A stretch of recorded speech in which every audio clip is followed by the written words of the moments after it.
Assalamualaikum warahmatullahi wabarakatuh. Salam sejahtera bagi kita semuanya. Perkenalkan kami dari kelompok 4 dalam mata kuliah Laboratorium Pasca Panen 1. Kami akan mempresentasikan hasil review paper yang berjudul Sustainable Conversion of Pinus pinaster Wood into Biofuel Precursor, Biorefinery Approach.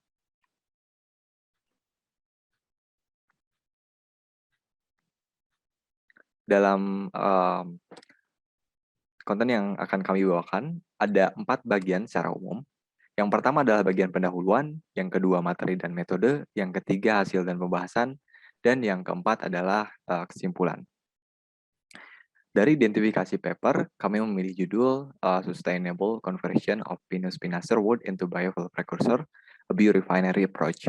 Dengan jurnalnya Fuel, kemudian volume dan halamannya, volume 164, nomor 10 halaman 51-58, tahunnya 2016, dengan penulis Sandra Rivas, Ana Maria Respil Galetti, Claudia Antonit, Valentin Santos, dan Juan Carlos Parajo.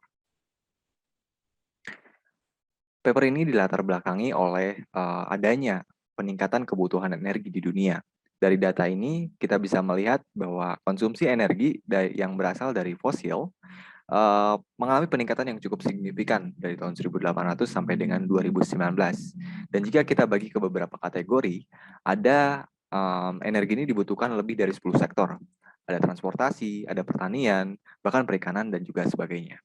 Dan juga cukup banyak jenisnya, termasuk turunan-turunannya, dan permintaannya itu tersebar di lebih dari 20 negara dunia. Sehingga dengan adanya urgensi ini, kita perlu melakukan sebuah usaha agar bisa terus memenuhi kebutuhan energi di dunia. Nah, untuk saat ini, industri kimia dan energi sangat berkembang pesat pada masyarakat. Industri-industri ini masih sangat bergantung kepada sumber daya fosil yang tidak berkelanjutan dan merusak lingkungan. Maka dari itu, diperlukannya alternatif lain untuk menggantikan sumber daya fosil menjadi sumber daya yang dapat diperbaharui. Diketahui bahwa Pinus pinaster ini dapat dijadikan sebagai alternatif. Nah, untuk selanjutnya, permasalahan yang ingin diselesaikan oleh penulis adalah menyediakan alternatif untuk sumber daya fosil dengan sumber daya terbarukan, yaitu biofuel prekursor dari pohon Pinus pinaster. Pohon pinaster ini nantinya akan menghasilkan bahan bakar yang ramah lingkungan dan sustainable. Untuk permasalahan tersebut sudah tersirat pada bab 1 atau bab introduction dan dapat langsung diketahui dari judulnya. Nah, untuk sisi menarik dan signifikannya adalah kandungan Pinus pinaster ini memiliki potensi untuk dijadikan alternatif karena ada banyak rute hasil ekstraksi Pinus pinaster yang sama-sama dapat dimanfaatkan untuk bahan bakar. Seperti yang pertama, gula hemiselulosa yang didapat difermentasi jadi bahan bakar. Yang kedua ada asam format digunakan sebagai sumber energi untuk sel bahan bakar asam format langsung. Dan yang terakhir ada asam levulinik yang digunakan untuk produksi bahan bakar cair. Nah, untuk tujuan dari paper ini adalah untuk menciptakan alternatif baru untuk bahan bakar melalui produksi gula hemiselulosa dari polimerik dan oligomerik sakarida dan melalui produksi laktat dan asam format dari ekstraksi padatan autohidrolisis. Untuk originalitas paper ini tergolong rendah karena sudah menggunakan beberapa metode yang telah ada dan umum digunakan seperti pengeringan kayu, ekstraksi, serta autohidrolisis untuk menghasilkan larutan sakarida hemiselulosa yang bersifat polimer dan oligomer. Dalam penelitian ini, untuk mencapai tujuan yang telah ditetapkan, penulis menggunakan serangkaian metode untuk menjadikan pohon Pinus pinaster sebagai alternatif sumber fosil. Yang pertama itu dikeringkan dan disaring, di mana materi yang digunakan yaitu serpihan kayu pinus berupa papan partikel dan akan dikeringkan dahulu di udara dan digiling supaya bisa disaring dan dihomogenisasi. Lalu ada ekstraksi dan autohidrolisis, di mana sampel kayu Pinus pinaster pertama-tama diekstraksi dalam reaktor pada kondisi non-isotermal, lalu Lalu ada produksi furan dan asam levulinat dalam microwave dari padatan bebas hemiselulosa, di mana sampel pinus yang sudah diekstraksi dan dihidrolisis dengan suhu yang dikendalikan oleh sensor infrared menghasilkan sampel padatan selulosa dan lignin serta larutan berair dari sakarida hemiselulosa. Lalu ada produksi monosakarida dari hemiselulosa.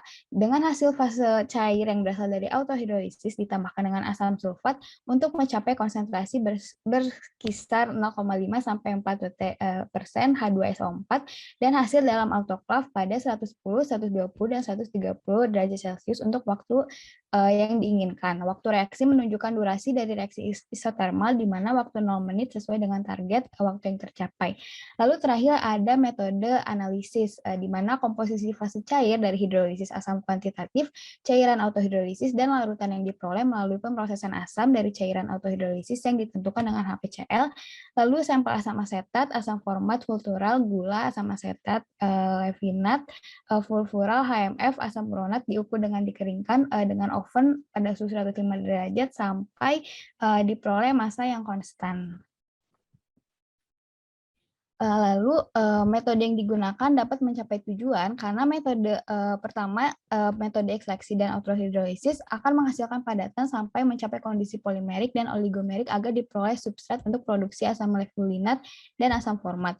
Lalu metode produksi furan dan asam levulinat dengan sistem microwave dari padatan hemiselulosa dan produksi monosakarida dari cairan hemiselulosa ini dapat menciptakan alternatif bahan bakar baru.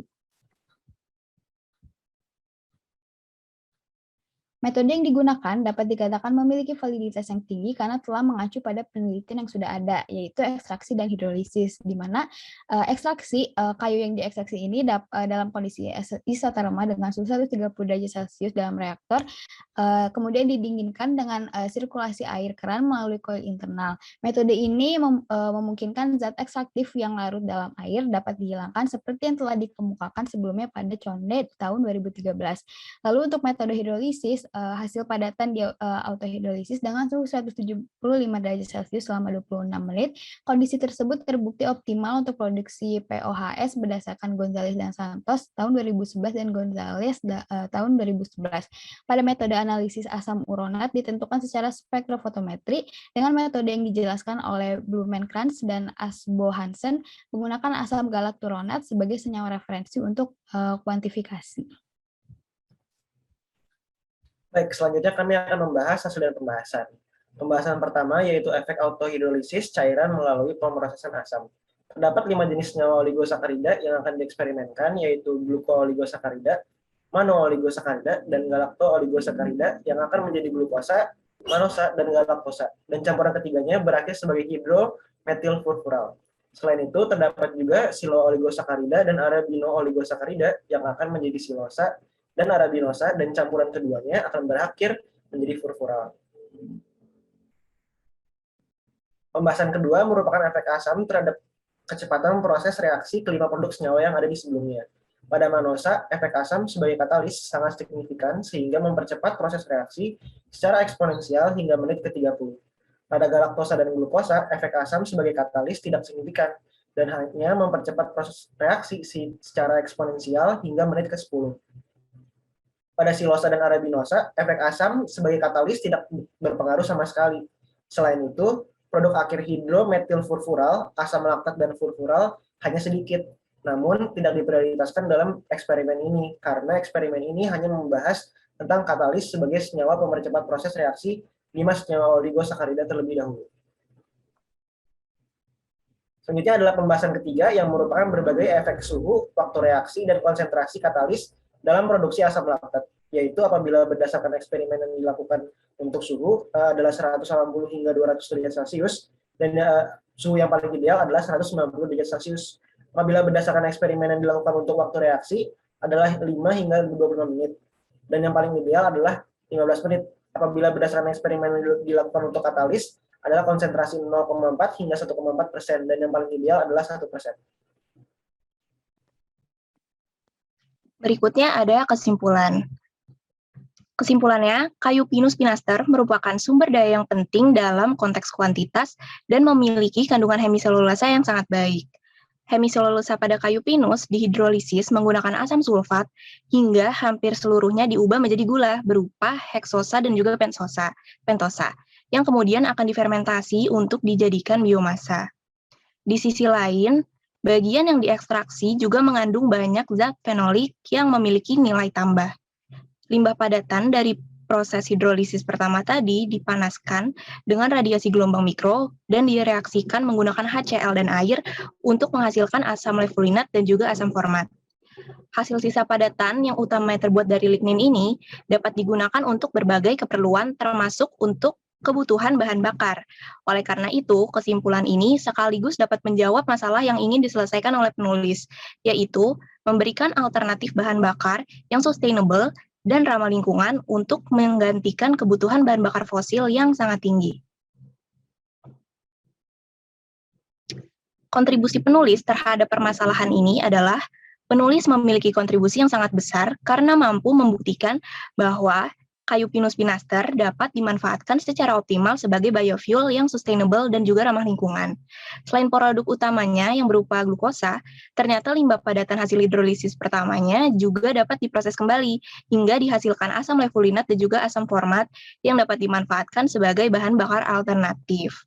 Dengan demikian, dapat disimpulkan bahwa bagian kayu pinus dapat dimanfaatkan menyeluruh untuk dijadikan biofuel, baik bagian utamanya maupun hasil limbah pemrosesannya. Perbaikan pada paper ini terdapat kesalahan tanda persen pada kadar unit anhidroarabinosa, dan selain itu juga pada bagian kesimpulannya tidak menyimpulkan hasil dan pembahasan, melainkan hanya menyimpulkan pendahuluan dan juga metodenya saja. State of the art, seluruh referensi yang digunakan telah menggambarkan state of the art dari penelitian, karena membahas hal yang sama dan relevan dengan penelitian. Namun, terdapat referensi yang sudah tidak up to date, yaitu referensi nomor 13 dan 19, karena sudah melebihi 10 tahun dari tahun pembuatan jurnal.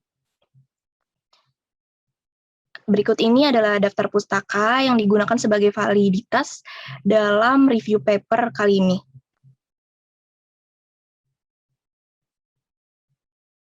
Kami dari kelompok 4, yaitu Faisal, Mifdaldin Akbar, Sekar Utami, Grace Weiss, dan juga Andini, mengucapkan terima kasih atas perhatiannya. Wassalamualaikum warahmatullahi wabarakatuh.